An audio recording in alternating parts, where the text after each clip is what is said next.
Hello and welcome to the Baron's Game Room. I'm Aaron as always, and today I want to talk to you guys about what I think is probably my smallest game. That's right, in this small pouch is Heads Will Roll by Lay Waste Games. It's sort of a game that's a bit of a mix of Pass the Pig and Crokinole, or some other kind of flicking style game. And as you can see, the instruction manual is plenty larger than the bag, and the instruction manual is mostly pictures. And not only that, but since I ended up backing this on Kickstarter, I've actually got more than what you normally get with the game in this bag. There's extra pieces in this. That's how small this thing is. Anyways, I guess let's stop the tease and get on with this.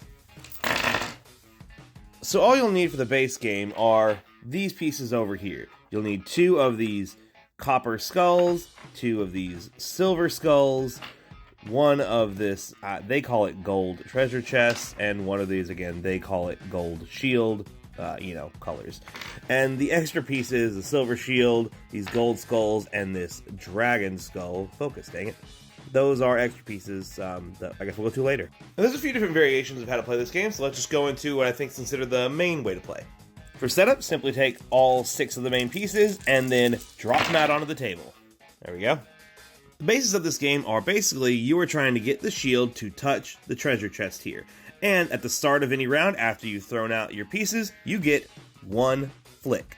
So you have 1 flick to try and get the shield to this treasure chest. However, there are ways to get more flicks and more points. You see the skulls that we tossed out. If you end up flicking the shield and it passes between the line between 2 skulls, then you get bonus points and an extra flick. So for this one, I could flick it this way a bit. That was a little soft, but either way, I still technically passed between the 2 silver skulls, so that would give me some bonus points. Silver skulls give you plus 2 bonus points, and give me 1 more flick. Now let's see if I can hit it back this way. Hey, there we go. Again, I was able to just barely pass through the copper skulls. That gives me plus 1 point and 1 more flick. And then, well, hey, we'll just say it touched. They're basically touching. Dink! There.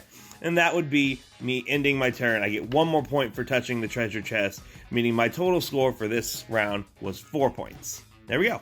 It's super simple, but like I said, you only get 1 flick to try and reach the treasure chest unless you pass through the skulls for extra flicks. Meaning you don't have to go through them, you just can. But if you end up messing up your flick and you don't touch the goal or don't go through the skulls like you want to, then sorry, no points for you this round.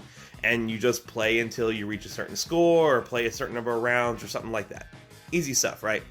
Oh, and I almost forgot to mention, if the skulls are ever oriented the exact same way, like both on their bottom or on the same side or something like that, then that's worth double points for passing through those. But again, that's just one of the variants of the game. That's what they call, I think, the main way to play. The way I actually mostly play is the mini golf variant, where instead, once you roll out all of the pieces, you will leave them in place player to player. Normally in the game, after someone hits the treasure chest, they pick it all up, hand it to the next player, and they roll out their own hole to try. Well, in mini golf, you roll it out once and you leave it there until all players have gone through. And in that game, there's no losing for not reaching it in 1 flick. In fact, you have to travel through each set of skulls. You have to travel through the coppers and the silvers and then touch the treasure. And you're just trying to do that in as few flicks as possible. And all this has just been with those main pieces. You can also incorporate in these other ones. There we go. Personally, we tend to just use the golden skulls as another point modifier when we play. You toss these out, and in the standard game, passing through them is worth 3 points, since they're better than the silvers. Or we use them in mini golf as to provide another set of skulls we have to go through before hitting the treasure chest. The extra shield, we don't super have a good one for that yet, other than just sometimes it being 2 players playing and like, this is my shield and that's your shield. The dragon skull is the one we've probably found the least general use for, in that what we personally use it for is when we play mini golf, we use this to mark the tee. Because you have to, when you play the mini golf version, you have to find some way of marking where the shield landed originally so that the next player or every other player can start from the same spot. So basically, if we're playing mini golf, we'd throw the skull out and we'd know, okay, you have to start from that spot. I mean, I think I've squeezed every little bit of talking about I can from this game. Like, that's really all the ways I know to play and how to play the game. As far as review of it, I super love it. I'm a big fan of dexterity games. I mean, look at my giant crocodile board back here. I love me. Oops, sorry. I love me some good dexterity games.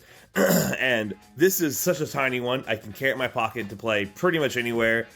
We take it out to play when we're out eating sometimes and all that. In fact, I'm probably going to take it out with me to eat today.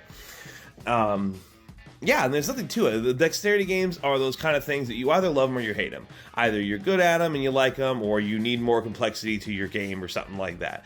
That's pretty much all there is to it. Like, you know if you like dexterity stuff, and you know if you like taking games with you. So I think by now you definitely already know whether or not you're going to love Heads Will Roll by Leyways Games. But for me personally, I love the size, I love the pieces, they feel great and look great. I love how easy it is to carry around. Heads Will Roll is very, very obviously Baron approved here.